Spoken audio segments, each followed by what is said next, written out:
नमस्कार दोस्तों, स्वागत है आपका फिर से हमारे YouTube चैनल में।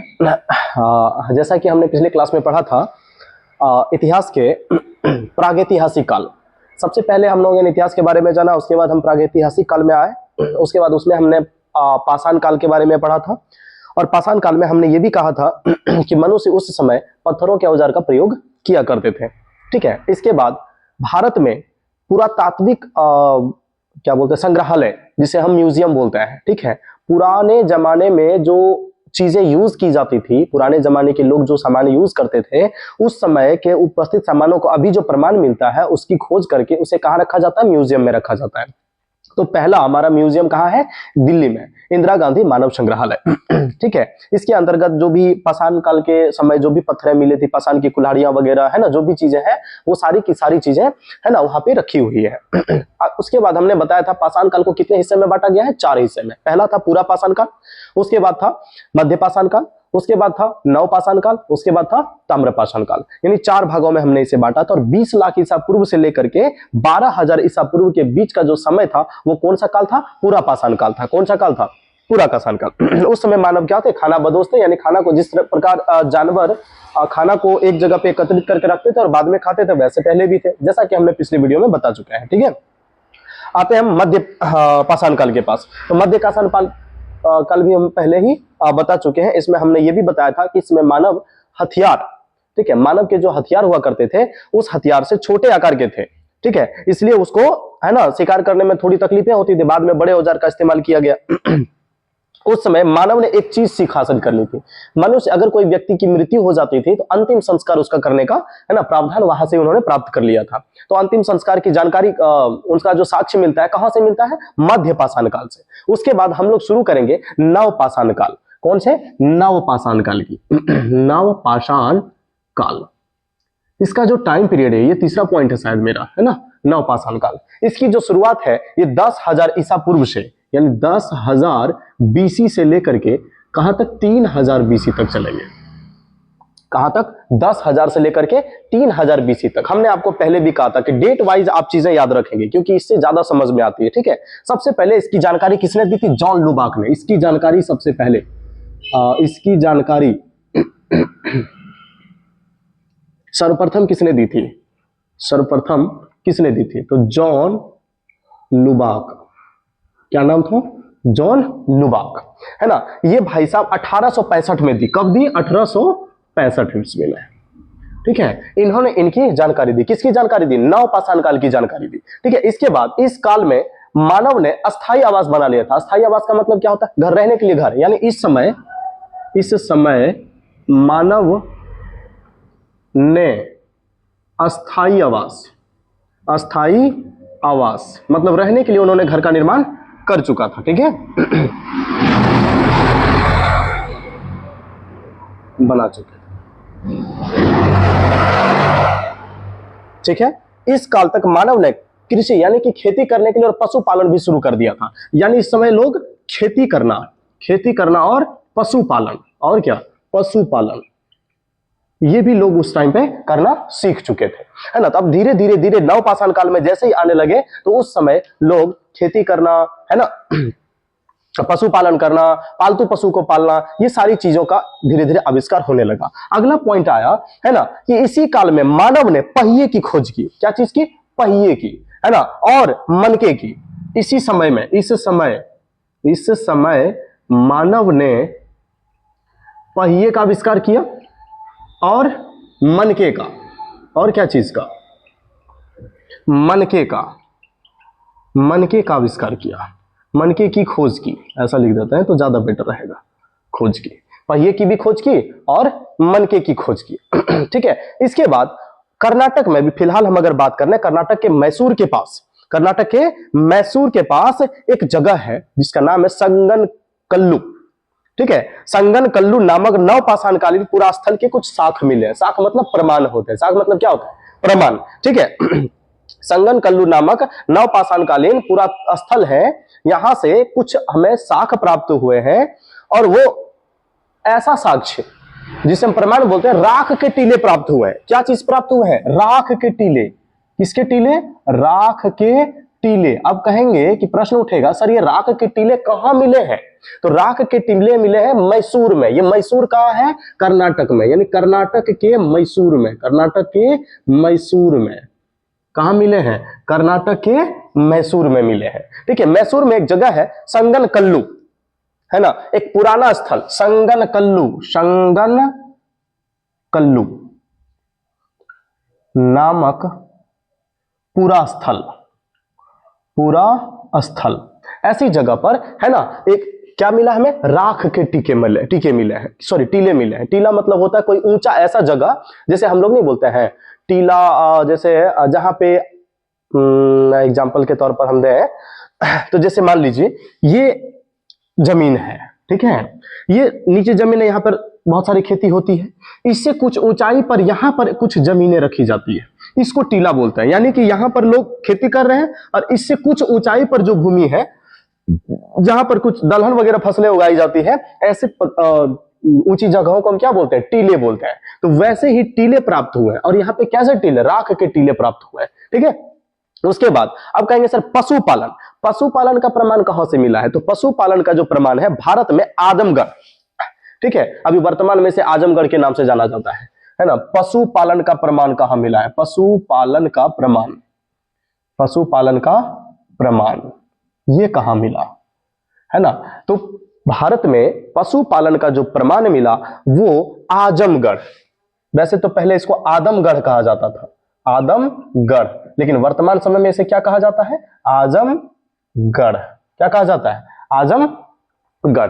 ठीक है, तो इसी आजमगढ़ में, ये आजमगढ़ कहां है, तो मध्य प्रदेश में, कहां है, मध्य प्रदेश में, एमपी में। ठीक है, तो एमपी से समझ आ जाना चाहिए। ठीक है, एमपी में ये मिले हैं क्या चीज भाई, पशुपालन का प्रमाण। और दूसरा एक और जगह नागौर, नागौर कहां है, राजस्थान, है ना, आजमगढ़ एमपी में और नागौर, नागौर जिला है राजस्थान में, है ना, कहां, राजस्थान, यहां पे भी इसका प्रमाण मिला है। ठीक है, तो आप धीरे धीरे इन चीजों को समझने की कोशिश करेंगे। ठीक है, इसके बाद यह हमारा कौन सा पाषाण काल, नवपाषाण काल खत्म हो जाता है। ठीक है, अब ऐसा नहीं है, अब आपके मन में प्रश्न चल रहा होगा कि सर इतने समय नवपाषाण काल थोड़ी खत्म हो जाता है तो बहुत सारा, लेकिन हमें मुख्य मुख्य पॉइंट्स जानने हैं। ठीक है, इसके बाद अगली बारी आती है, चौथी बारी, जिसे हम बोलते हैं ताम्र पाषाण काल, ताम्र पाषाण काल। जहां जहां हमें ज्यादा पॉइंट्स जानने होंगे वहां हम ऑटोमेटिकली आपको बता देंगे। ठीक है, फिर रिवीजन के तौर पर फिर आएंगे, तो फिर उस टाइम पे हम थोड़ा डिटेल में इसको पढ़ेंगे। फिलहाल तो आप थोड़ी थोड़ी चीजें को सीखना प्रारंभ करें, क्योंकि एक ही बार सारी चीजों का लोड आ जाएगा तो फिर आपको समझ में अच्छे तरीके से नहीं आएगी। ठीक है, तो हम इसके आगे बढ़ते हैं, ताम्रपाषाण काल। तो जो ताम्रपाषाण काल आया 3000 ईस्वी से लेकर के 3000 बीसी, सॉरी 3000 बीसी से लेकर के 2500 बीसी तक, यानी 500 साल का इतिहास है। हम यहां बोल सकते हैं 3000 बीसी से 2500 बीसी के बीच, किसके बीच, 3000 बीसी से लेकर के 2500 बीसी तक के जो टाइम पीरियड है ये कहलाते हैं ताम्रपाषाण काल। इसमें क्या चीज की खोज हुई थी, तो इसमें तांबे की खोज हुई थी। क्या चीज की खोज हुई थी, इसमें तांबे की खोज हुई थी। क्या चीज की खोज हुई थी, तांबे की खोज हुई थी। ठीक है, तो तांबे की खोज हमारी कब, ताम्रपाषाण काल में। ठीक है, इसी के साथ यह पाषाण काल का युग क्या होता है, धीरे धीरे अंत हो जाता है।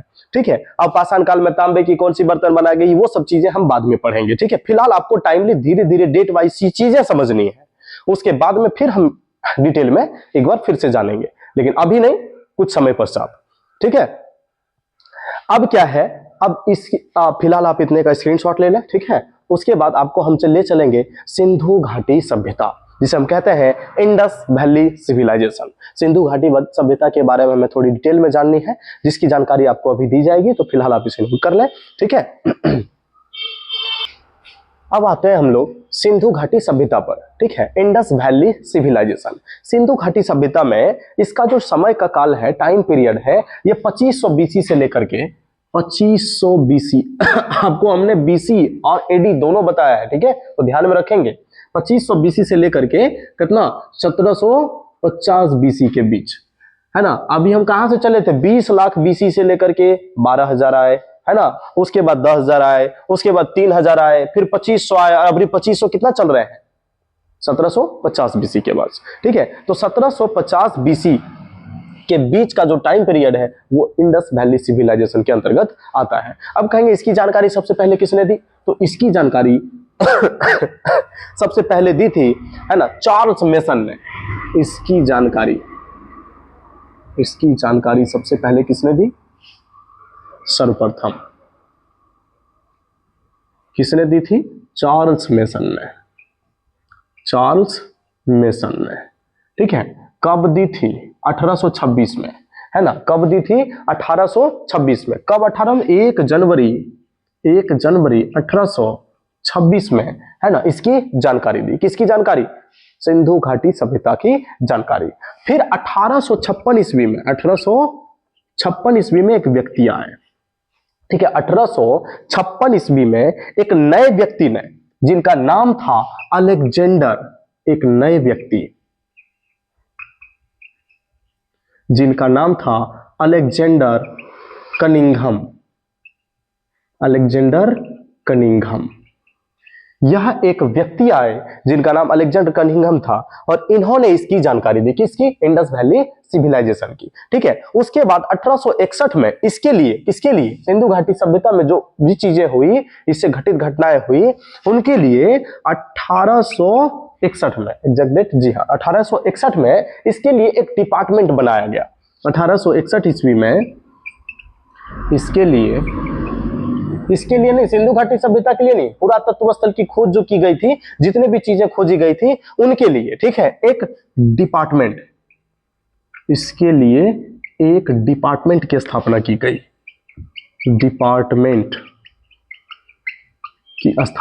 अब कहेंगे सर ये कौन सा डिपार्टमेंट की स्थापना की गई थी, स्थापना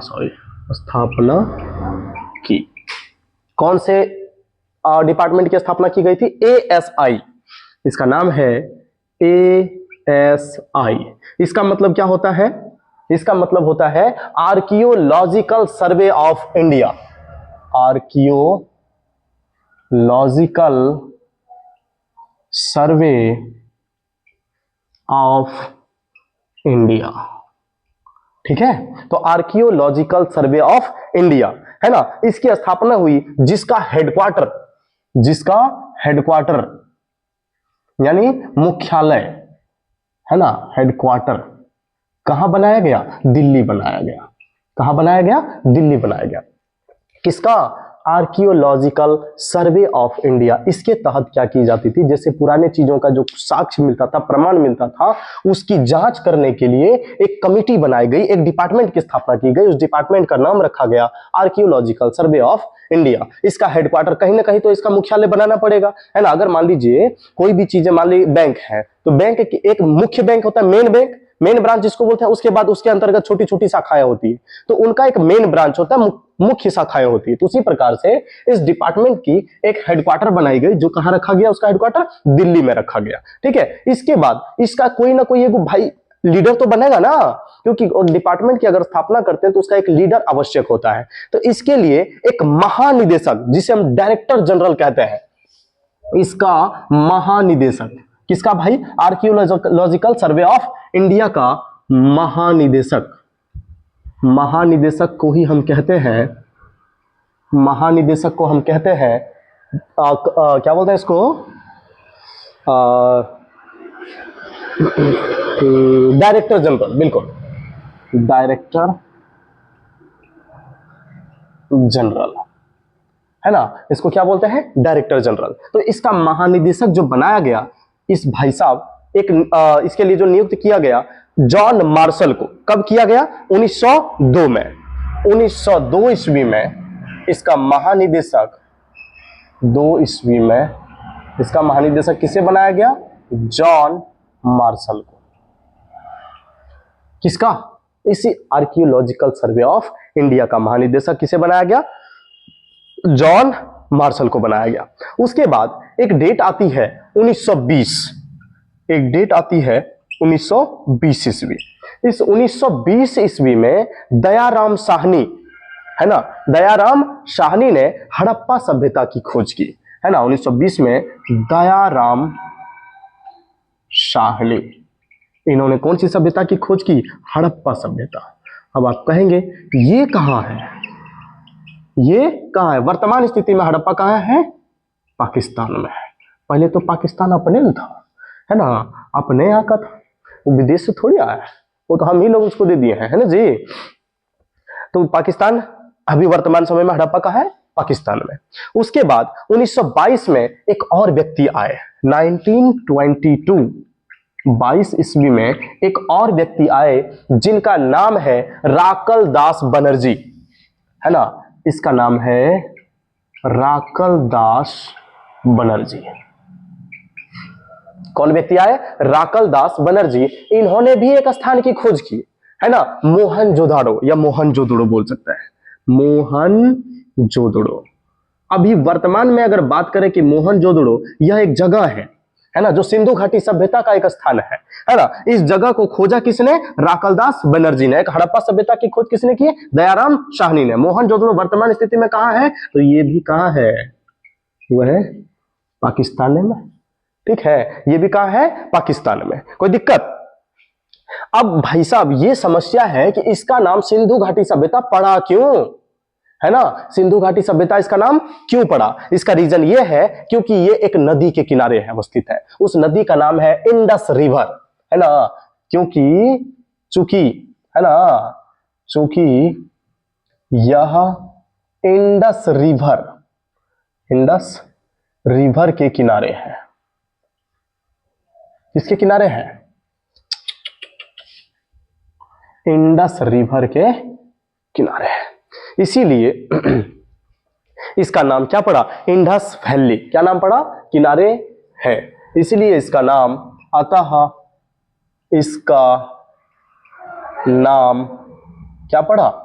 इंडस वैली, है ना, सिंधु घाटी। और यहां की जो व्यवस्था है, यहाँ की जो व्यवस्था थी, यहाँ की जो संस्कृति थी, यहाँ की जो यहाँ के जो सभ्यता थी, इनको मिला करके इसी में ऐड कर दिया गया। ये तो इंडस वैली पहले से सिंधु घाटी का खोज हो चुकी थी, ठीक है। इसके बाद यहाँ की जो रहन सहन थे, यहाँ के रहने वाले जो लोग थे, उनके भाव क्या थे, उनके विचार क्या थे, उनके लिए इसमें जोड़ दी गई सभ्यता। इसीलिए इसका नाम पड़ा सिंधु घाटी सभ्यता, जिसे हम बोलते हैं इंडस वैली, है ना। और उसके बाद सिविलाइजेशन मतलब होता है सभ्यता, ठीक है। इसीलिए इसका नाम क्या पड़ गया? सिंधु घाटी सभ्यता, क्योंकि ये इंडस रिवर मतलब, इंडस मतलब क्या? सिंधु नदी के किनारे है, ठीक है, इसीलिए इसका नाम ये पड़ा। अब हम पढ़ेंगे कि इंडिया में कहां पे मोहनजोदड़ो है, कहां पे कौन है ना, और कितना साल पुराना था, कैसे जांच की गई, इनकी जानकारी हम अगले क्लास में लेंगे, है ना। फिलहाल तो हम आपको यहीं तक विराम चाहेंगे, क्योंकि इसके बाद और भी इंटरेस्टिंग चीजें हमें जानने का मौका मिलेगा, ठीक है। उसके बाद हम मैप बनाएंगे थोड़ा सा, और मैप के आधार पर हम समझने का प्रयास करेंगे। फिलहाल तो आप इसे स्क्रीनशॉट ले सकते हैं, उसके बाद जो है आप नोट कीजिएगा, ठीक है। जय हिंद।